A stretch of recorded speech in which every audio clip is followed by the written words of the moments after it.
하나님 아버지의 말씀 같이 나누겠습니다. 말씀은 함께 고린도 후서 4장의 말씀입니다.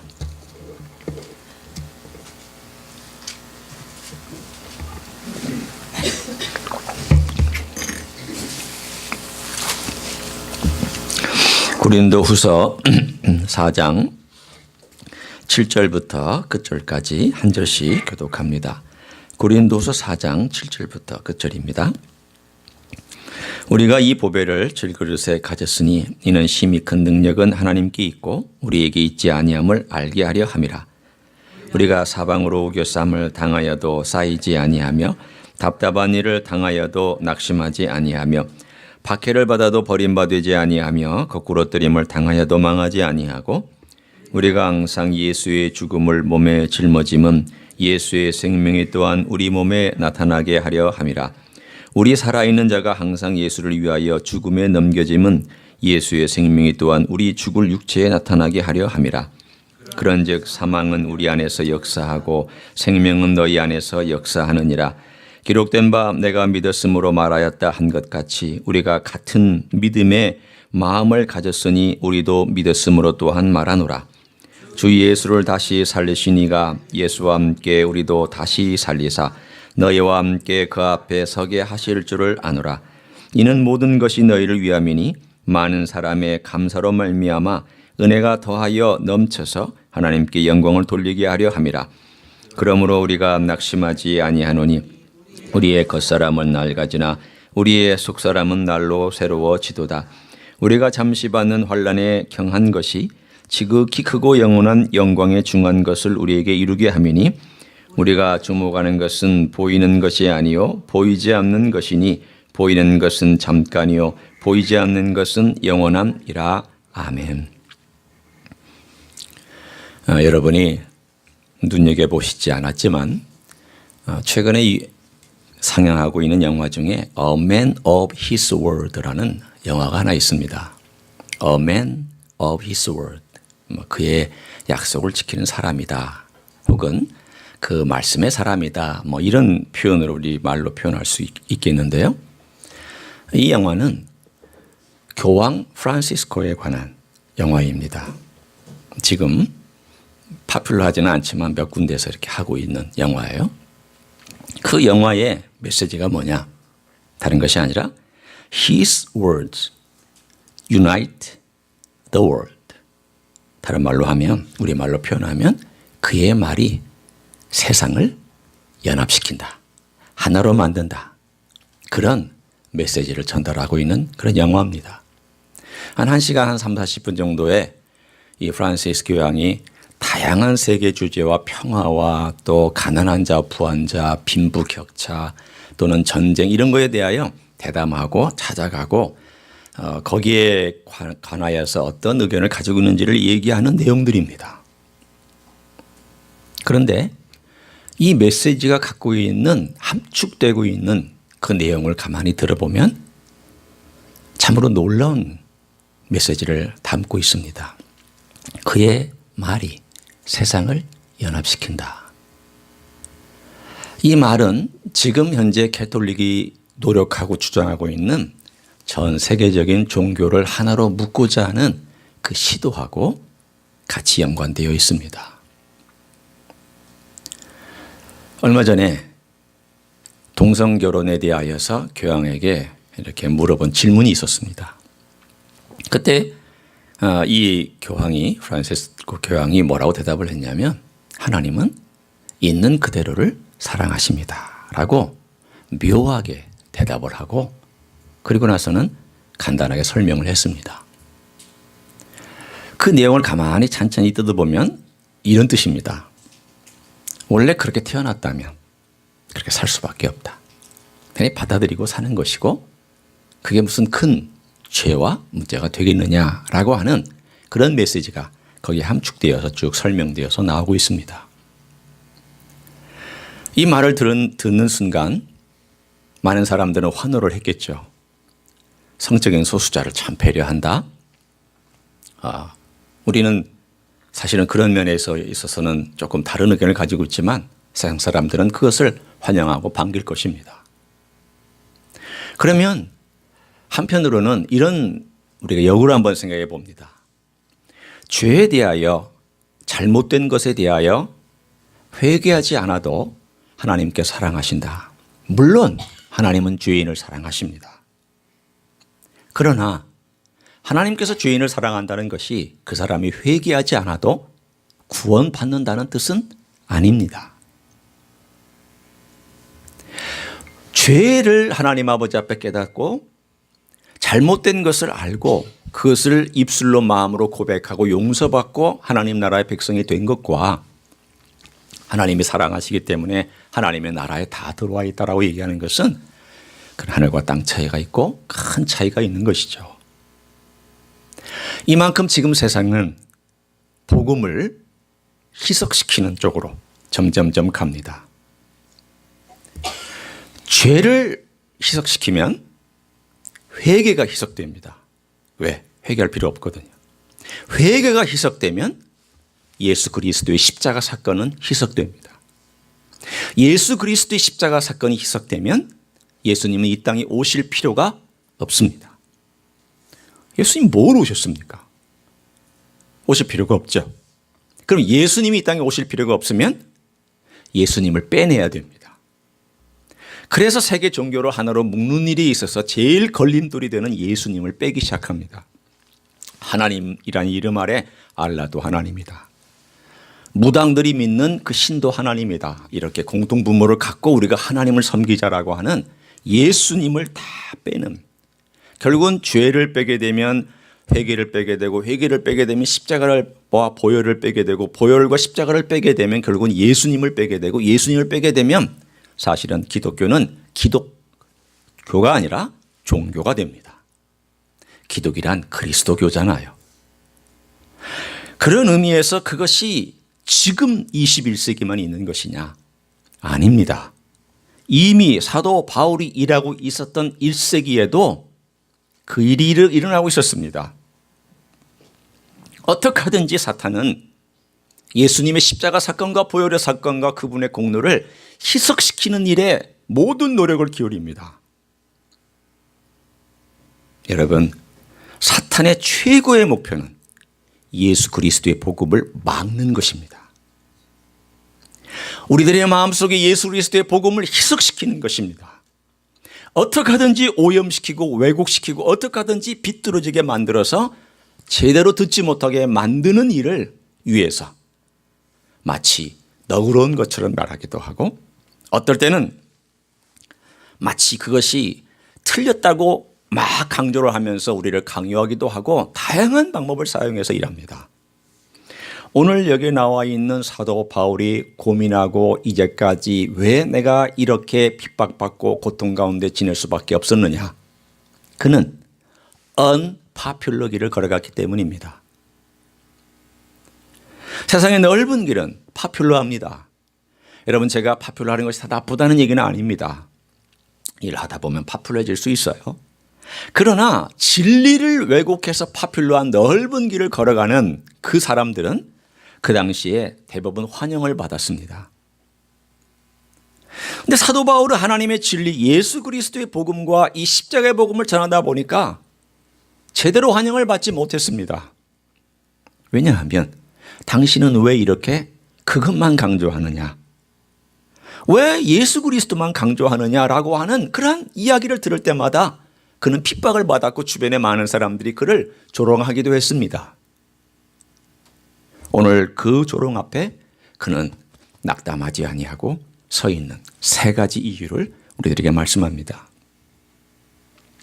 여러분, 우리는 진리의 길을 걷다 보면 진리의 길은 외롭습니다. 정직한 길은 외롭습니다. 하나님의 말씀을 따라 사는 길은 외롭습니다. 쉽지 않습니다. 미국 땅에서도 하나님의 말씀과 복음을 따라서 정직하게 걸어가는 길은 결코 파퓰러한 길은 아닙니다. 그렇다면 그 시대나 이 시대에 가지고 있는 하나님의 복음 때문에 힘들어하고 때로는 내가 하나님의 복음이 아니더라도 예수 믿는다는 것 자체가 이제 막 예수님을 믿기 시작한 어떤 사람이 있을 경우에 사탄이 그냥 놔두겠냐는 거죠. 내가 이제 좀 예수님 닮아가려고 노력하고 예수님 닮아가려고 애쓰는 그 사람을 사탄이 그냥 놔두겠냐는 거죠. 옛날에는 내가 그렇게 살지 못했지만 이제는 좀 제대로 살아보려고 주님 앞에 마음 먹고 기도하고 있는 사람을 사탄이 그냥 놔두겠냐는 거죠. 내가 빵빠를 불지 않아도, 내가 복음을 전하겠다고 빵빠를 불지 않아도 내 마음속에 새로운 길을 걸어가고자 작정한 사람에게 사탄은 그냥 놔둘 리가 없습니다. 오늘 그러한 상황 속에 여러분이 서 있을 때 우리가 낙심하지 말아야 될 이유가 세 가지가 있는데 오늘 본문을 통해서 함께 나눠보기를 원합니다. 첫 번째입니다. 한번 7절을 보시죠. 7절 우리 한번 읽어보기를 원합니다. 7절 너무 유명한 구절이니까 여러분이 보시면 이 구절을 읽는 순간 어디서 봤다, 읽었다 그렇게 생각하실 거예요. 자, 시작. 우리가 이 보배를 질그릇에 가졌으니 이는 심히 큰 능력은 하나님께 있고 우리에게 있지 아니함을 알게 하려 함이라. 여러분 여기에서 이 보배는 무엇일까요? 보배. 예수 그리스도. 복음. 잘 말씀하셨어요? 이 보배니까 앞에 가르치는 어떤 지시대명사잖아요. 그렇죠?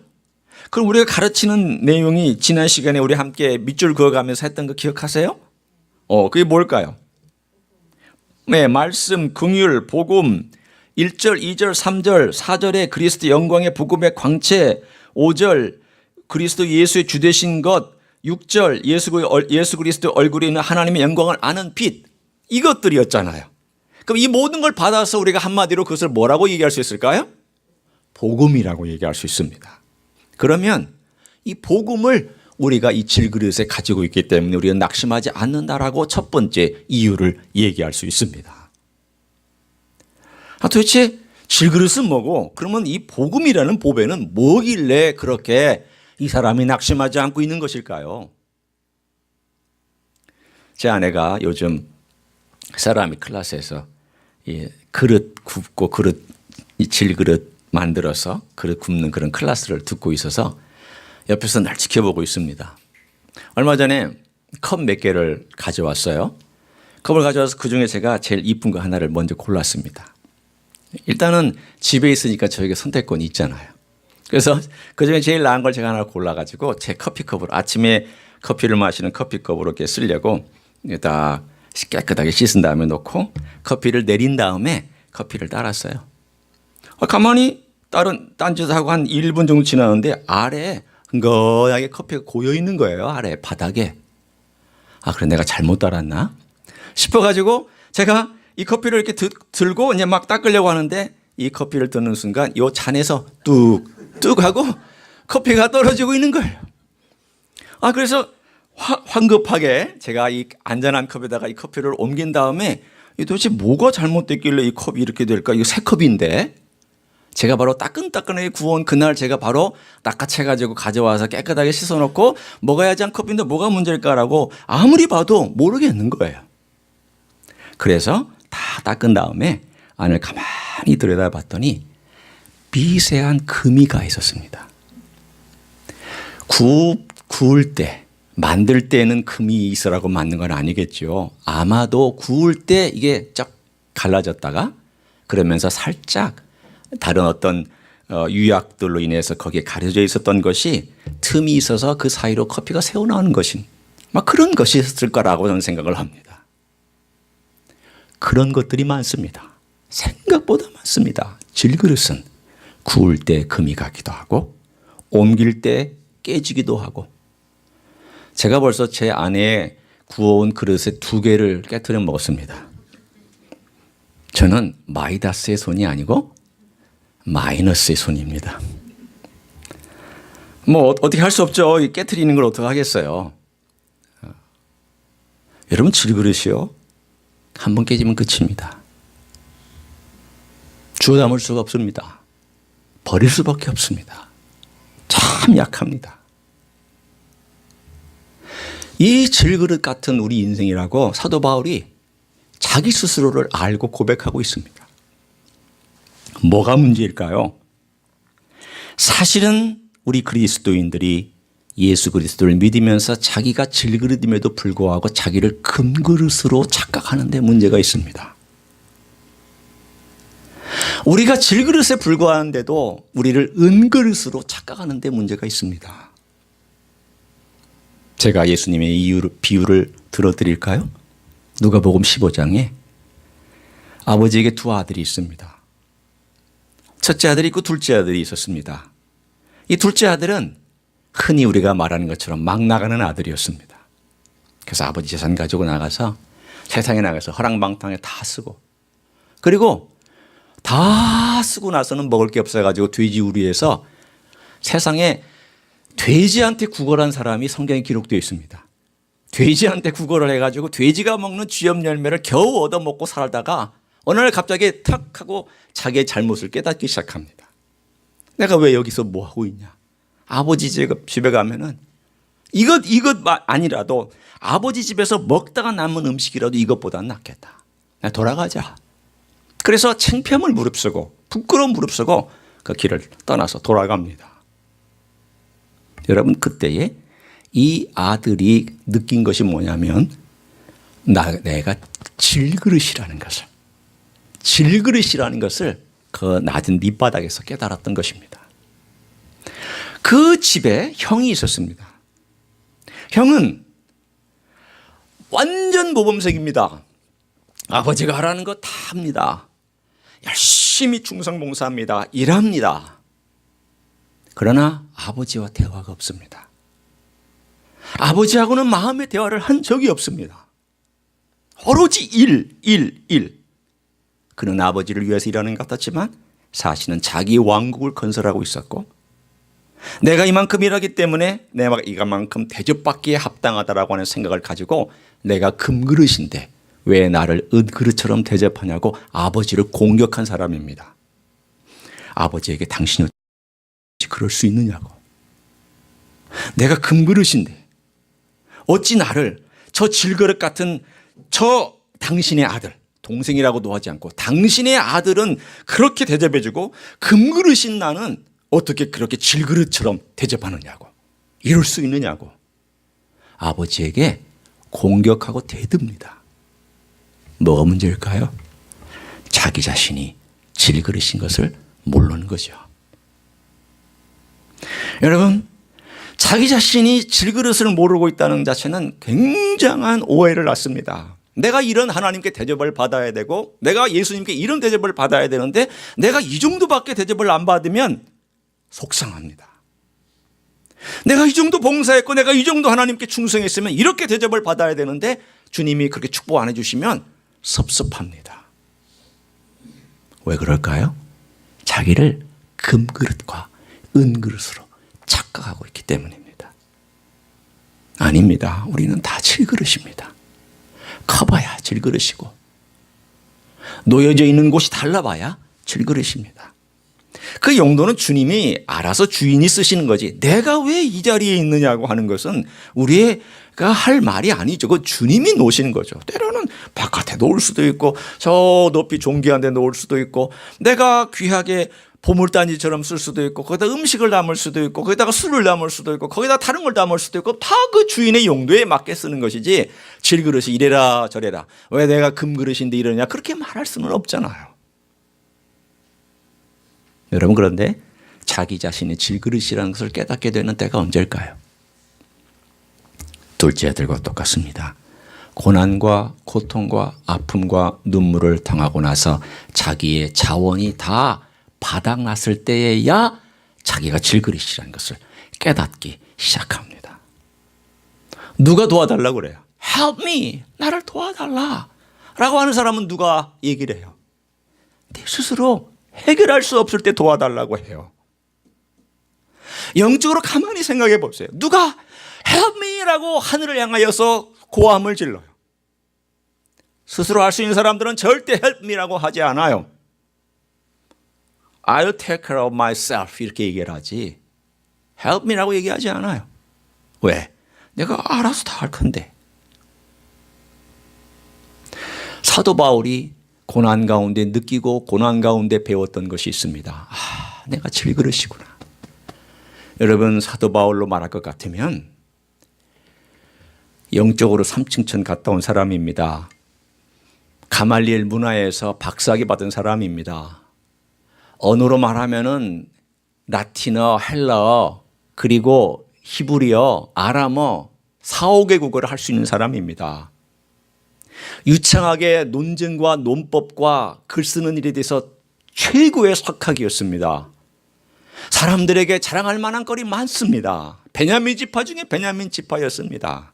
똑똑하기가 이루 말할 수가 없었습니다. 성경의 대부분, 신약의 대부분을 썼습니다. 자랑할 만하지 않아요? 그러나 그는 그 모든 것들을 다 쓰레기처럼 버린다고 늘 고백합니다. 왜 그런 줄 아세요? 내가 질그릇이라는 것을 매일매일 삶 속에서 철저하게 깨달았기 때문입니다. 여러분, 질그릇을 깨닫는 것, 이게 하나님의 은혜입니다. 내가 질그릇이라는 연약하고 깨지기 쉽고 그리고 다치기 쉽고 상처받기 쉽고 넘어지기 쉬운 질그릇을 깨닫는 그 순간, 은혜가 그 순간 은혜다워지기 시작하고 그 순간 그 은혜가 복된 것이라는 것을 깨닫기 시작을 해요. 참 나를 사랑해 주시는구나. 여러분, 그 은혜를 깨닫는 그 질그릇이라는 것을 깨닫고 그 은혜가 내게 담겨 있다는 걸 깨닫는 그 놀라운 것 때문에 그는 낙심하지 않아요. 같이 갑니다. 내가 질그릇을 깨닫는 순간 이 안에 담겨 있는 보배 때문에 내가 귀하게 여겨지는구나 라고 하는 것을 느끼고 그것 때문에 용기를 얻어요. 자, 이제 이 보배로 우리가 돌아옵니다. 자, 이 보배는 무엇일까? 자, 우리가 1절부터 6절까지는 했으니까 자, 이제 7절부터 우리가 18절까지 이 보배에 대해 한번 연결을 또 한번 해보기를 원합니다. 여러분이 펜을 갖고 있으면 이 보배에 동그라미를 치시고요. 밑줄을 그으시든지. 자, 이 보배가 어디에 연결될까요? 10절에 보면 예수의 생명이라고 되어 있습니다.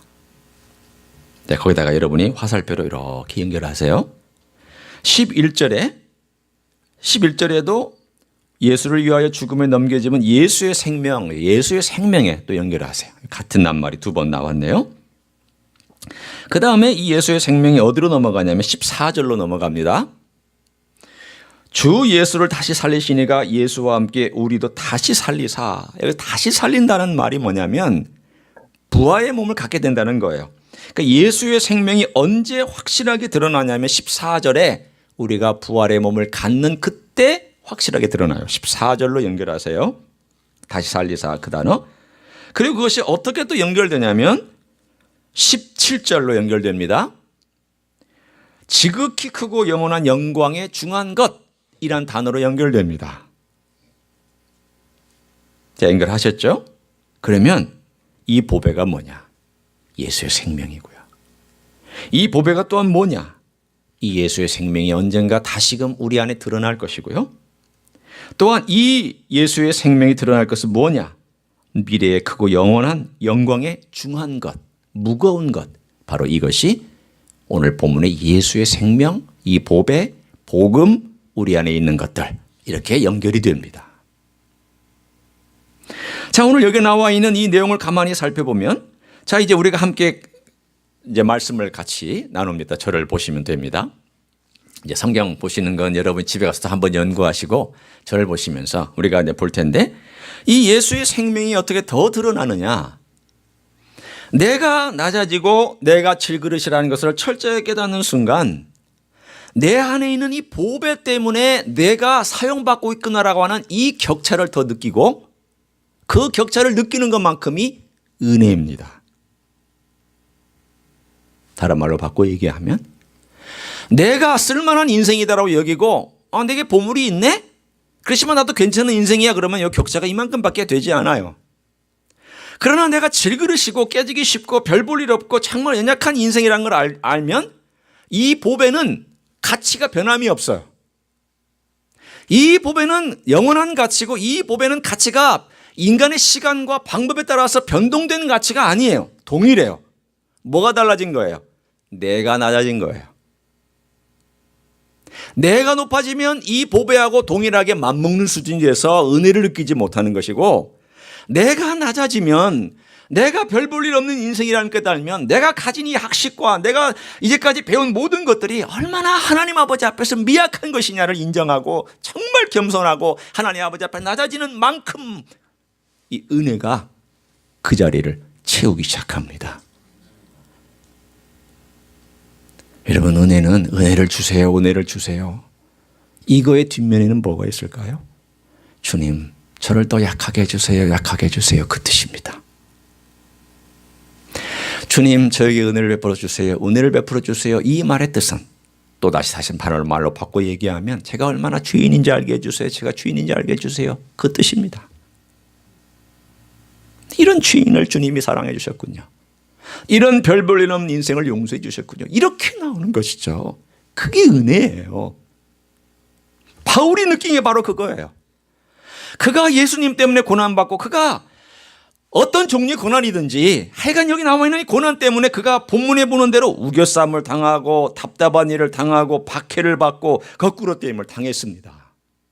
고린도 교회 때문에 답답한 마음, 예수의 복음 전한다고 핍박받는 그러한 현실, 주변에 있는 반대하는 사람들이 그를 쫓아다니면서 반대하고 도시락 싸가지고 돌아다니면서 그를 죽이려고 하는 이러한 현실, 병 때문에 거꾸로 들임당하고, 우리가 알고 있듯이 바울은 때로 기절하는 그러한 병을 갖고 있었다고 하는데, 그러한 거품을 물고 기절하는 것과 같은 이러한 아픈 육체를 가지고도 그가 주님을 위해서 일하고 있는 거꾸로 뜨림을 당하는 그러한 어려운 현실들, 이 어려운 현실 속에서 남들이 볼 때는 제일 비참한 가장 낮은 자리에 있지만, 그러나 그 낮은 자리만큼 주님의 보배와 보아 은혜를 더 깊이 느끼면서 너무나도 그는 낙심하지 아니하고 오히려 위로를 받고 있습니다. 기독교의 비밀은 이것입니다. 기독교의 비밀은 이 땅에서 성공하는 거 아닙니다. 성공할 수도 있지만 성공하지 못할 수도 있어요. 그게 주가 아니거든요. 기독교의 비밀은 내가 이 땅 위에서 출세하는 것, 그거 아닙니다. 출세할 수도 있지만 출세 못할 수도 있어요. 기독교의 비밀은 내가 이 땅 위에서 화려하게 인정받고 사는 것, 그럴 수도 있지만 그렇지 않을 수도 있어요. 그게 주가 아니거든요. 그건 주님이 주시면 받는 거고, 주시지 않으면 주시지 않는 대로 감사할 수 있는 그런 것들이거든요. 핵심은 뭡니까? 바로 여기에 있습니다. 내 안에 예수의 생명이 얼만큼 강력하게 역사하고 있느냐, 이걸 알고 이걸 깨닫고 여기에 마음을 두고 여기에 집중할 수 있는 이 사람은 사실은 엄밀한 의미로 말하면 진짜 성공한 사람입니다. 주님께서 저를 살려주신 그 이유를 한번에 곰곰이 생각해 봤습니다. 제가 지난 시간에도 한번 얘기를 했죠. 저와 비슷하게 가남을 앓았던, 제가 나눔교회에서 같이 사귀었던 한 장로님은 얼마 전에 세상을 떠났어요. 1cm밖에 안 되는 암이 또 이렇게 퍼져가지고 세상을 떠났지만, 저는 4.8cm 되는 암인데도 불구하고 하나님께서 살려주셔서 지금까지 건강하게 미국까지 와서 여러분을 만나서 설교할 수 있는 기회를 갖게 됐어요. 어떤 때는 그냥 진담반 농담반 이런 얘기를 해요. 하나님 왜 나를 살려주시고 또 미국까지 와서 사역하게 하시고 또는 신학교에서 가르치게 하셨을까? 내가 뭐가 있을까? 그러면서 이렇게 생각해요. 너 이제 내 은혜를 좀 제대로 알고 잘해봐라. 좀 제대로 좀 해봐라. 네 사명이 뭔지를 좀 알고 이 땅에서 내가 너 살려둔 그 목적과 그 사명을 좀 깨닫고 좀 제대로 좀 해봐라. 라고 저에게 주신 기회가 아닐까라고 저는 제 스스로 생각할 때가 있어요. 과거를 보면 실수 많습니다. 미련한 거 많습니다. 부족한 거 많습니다. 옛날에는 네가 너를 의지하지 않았느냐. 네 목적과 네 목표를 향하여서 돌진하고 그렇게 살지 않았느냐. 이제는 네가 네 스스로를 띠띠고 돌아다니지 말고 내가 네 띠를 띠고 너를 좀 이끌고 있도록 내게 100% 맡길 수 있는 인생을 한번 살아봐라. 그렇습니다. 우리 하나님 아버지 앞에서 하나님께서 나의 띠를 띠시고 주님이 나의 띠를 띠신 인도자가 되셔서 나를 인도하는 대로 내가 어떻게 하면 순종하며 걸어갈 수 있을까? 여기에 모든 관심을 두기 시작하자 마음이 참 편해졌습니다. 주시는 분도 주님이시오 앗아가시는 분도 주님이시니 영광 받으실 분은 누구시라고요?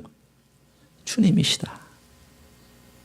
주시는 분도 주님이시고 빼앗는 분도 주님이시고 세우는 분도 주님이시고 허무는 분도 주님이시고 화려하게 하시는 분도 주님이시고 초라하게 만드는 것도 주님이시고 모든 것을 주님 그분 앞에서 인정하며 걸어가는 삶을 살아간다는 것.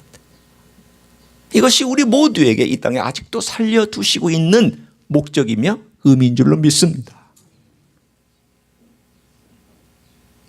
기회가 있잖아요. 이제 살아있기 때문에. 바울도 매 순간 그걸 쫓아가느라고 뒤에 있는 거 잊어버렸습니다. 내가 과거의 것 신경 안 쓴다. 내가 과거에 잘한 것 나 별로 그것 때문에 마음 두지 않는다. 여러분 우리의 영성은 그날의 영성이지 옛날의 영성 가지고 살아가는 것도 아니요 미래의 영성을 기대하며 거기다가 목숨 걸고 살아가는 거 아닙니다. 그날 주님 바라오며 오늘 본문인 것처럼 예수의 생명이 내 안에서 얼마나 역사하고 있느냐 이것 바라보고 살아가는 것입니다. 그래서 낙심하지 않아요. 왜? 내가 힘들고 어려울 때는 환경과 내 몸을 보면 낙심하죠. 그렇죠? 네.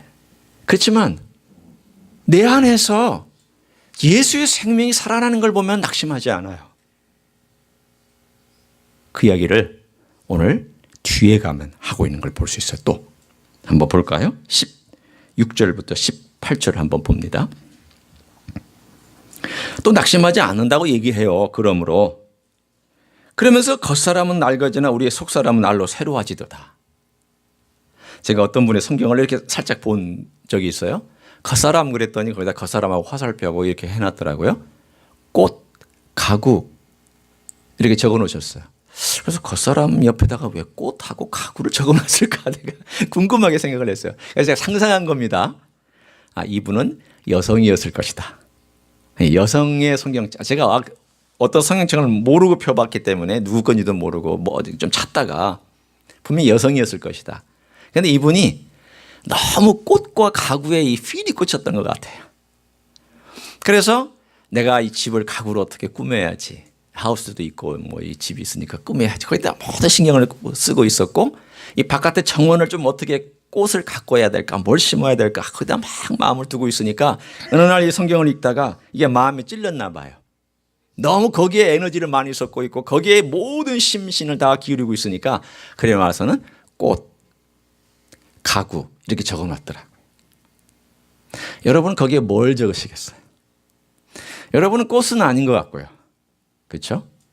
네, 꽃에 신경 쓸 분은 뭐 별로 없으신 것 같고 가구도 뭐 신경 쓸 분은 별로 없으실 것 같아요. 여러분이 신경 쓰는 건 뭐에 신경 쓸까요?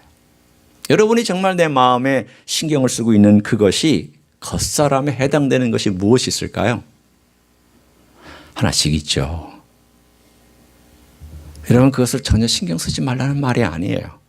지나가고 지나칠 수 있는 것에 너무 많은 가치를 두지 말라는 것이에요.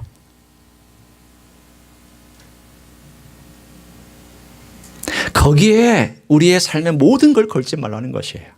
왜냐하면 그것보다 한 차원 높은 것들이 있기 때문에 거기에 우리의 삶의 에너지를 쏟으라는 겁니다. 총량의 법칙이라는 게 있습니다. 총량의 법칙은 뭐냐면 그게 다 차면 그 찬 만큼의 비율대로 우리가 움직인다는 뭐 그런 말이기도 한데 내가 이 세상에 지나가는 것들과 겉사람의 시간을 많이 쏟으면요. 속사람과 보이지 않는 것에 시간을 쏟는 게 줄어들어요. 내가 여기에 모든 에너지를 다 쏟으면 내 시간, 에너지, 가치 모든 것들이 그로 쭉 따라가요. 그러다 보면 영원히 보이지 않는 것에 시간을 쓸 시간이 별로 없어져요. 그 얘기입니다. 내가 이 세상에 보이는 꽃과 가구에 모든 에너지를 막 쏟고 있으면 하나님 나라의 꽃과 가구에 대해서는 신경 못 쓸 수 있어요. 그것 때문에 우리가 오늘 본문에 있는 것처럼 우리가 낙심하지 않은 이유가 있는데, 그것은 겉사람 때문이 아니다. 이 겉사람 괜찮다. 좀 썩어질 수도 있고 나빠질 수도 있고 병들 수도 있고 넘어질 수도 있는 것이다. 그래서 지나가는 것들도 있을 수 있는 것이다. 나는 이것 때문에 마음에 신경 쓰지 않는다. 그 이야기는 고린도 교회 사람들을 위해서 일하는 현재 눈에 보이는 일들 신경 안 쓴다는 얘기일까요? 아닙니다. 그가 지금 여기서 얘기하는 것은 단순히 이 세상에서 지나가는 것들과 이 세상에서 하고 있는 일들이 단순하기 때문에 신경 안 쓴다는 말이 아닙니다. 거기에만 머물지 않냐고 더 하나님의 한 차원 보이지 않는 세계를 향하여 그가 나아가고 있다는 것을 말씀하고 있습니다. 오늘 여기에 나와 있는 이 겉사람과 속사람. 내 안에 예수님의 생명이 있죠. 그런데 내 안에는 예수님의 생명 때문에 또 하나가 더 있습니다. 내 속사람이 여기 있습니다. 예수 믿지 않는 사람은 속사람이 없습니다. 그러나 이 겉사람이 여기 있어요. 저희 겉사람입니다. 이 겉사람 안에 속사람이 있고 이 속사람이 보물을 이렇게 바치고 있는 거예요. 그래서 이 속사람이 보물을 바치고 있는데, 그러면 이 속사람은 어떻게 이 속사람이 매일 새로워지고 더 자라나야 되고 더 강해지느냐?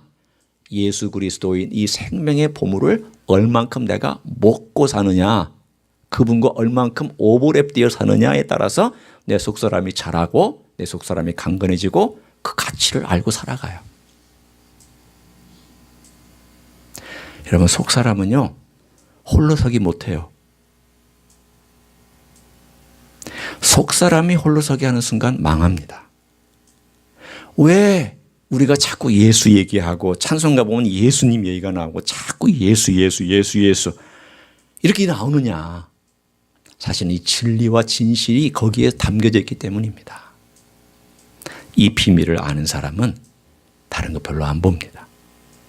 이런 것 같아요. 여러분, 다이아몬드 좋아하는 분은 별로 없으실 것 같아서 제가 예를 들어요. 인조 다이아가 있어요. 1캐럿짜리 인조 다이아가 하나 있어요. 뭐 얼마인지 우리 김현웅 집사님이 제일 잘 아실 거예요. 인조 다이아. 그냥 그건 그렇게 비싸지는 않죠. 네. 별로 안 비싸요. 그러니까 여러분도 하나 사실 수 있어요. 인조 다이아 정도는. 그런데 이 사람이 사실은 형편이 안 돼가지고 다이아는 꼭 너무 사랑하기 때문에 갖고 싶은데 어떤 분이 선물로 1캐럿짜리 인조 다이아를 선물했어요. 반지를. 너무 소중하고 너무 귀하죠. 이것도 상당히 값이 나가니까.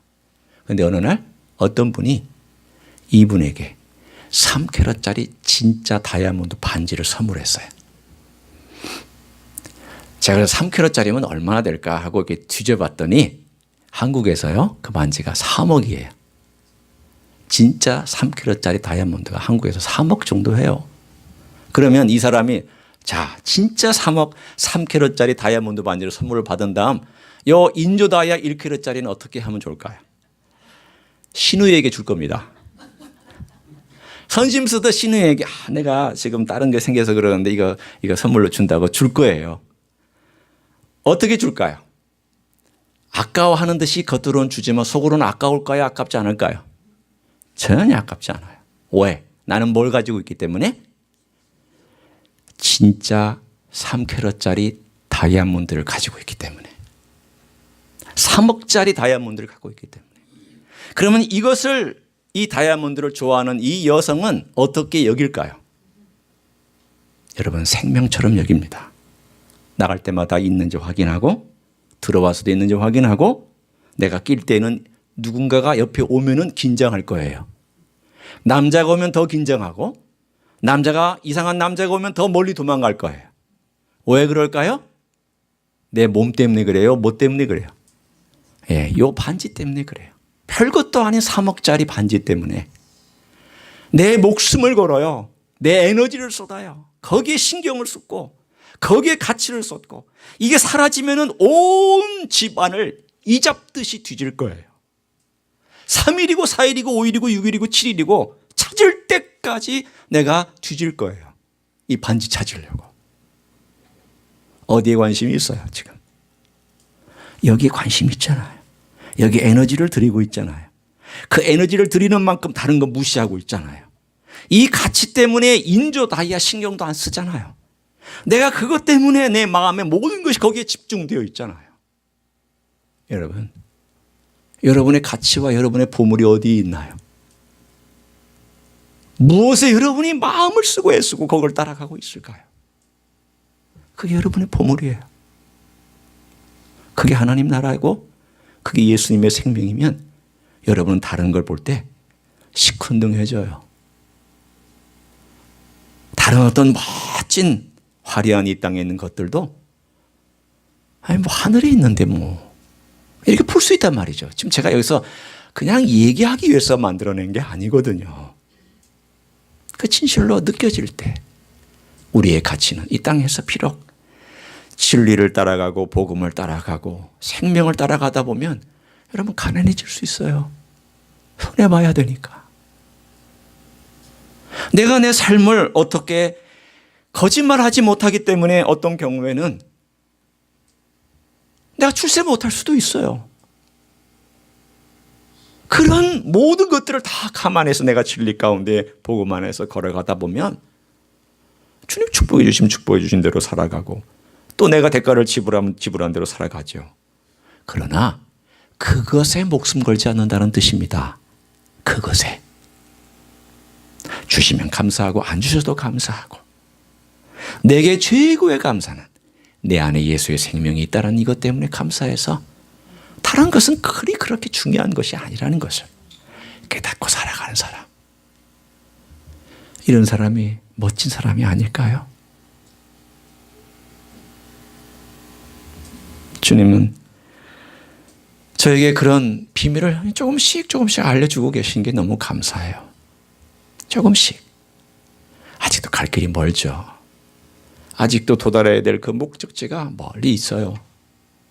그러나 생명을 연장해 주셔서 예수의 그 비밀을, 생명의 비밀을 조금 더 알게 해주셔서 얼마나 감사한지. 제가 늘 누누이 말씀드리잖아요. 저는 절대 과거로 돌아가고 싶지 않아요. 암을 앓기 이전에 건강한 몸으로 돌아가고 싶냐? No. 돌아가고 싶지 않아요. 차라리 내가 암을 앓았던 기간을 겪고 지금 내가 된 것이 너무 감사해요. 너무 감사하고. 왜? 깨져봤기 때문에. 내 몸이 질그릇이라는 걸 알고 내가 가진 것이 질그릇이라는 것을 너무 잘 알아요. 언제든지 깨질 수 있구나. 언제든지 탁 하고 다 산산조각 날 수 있구나.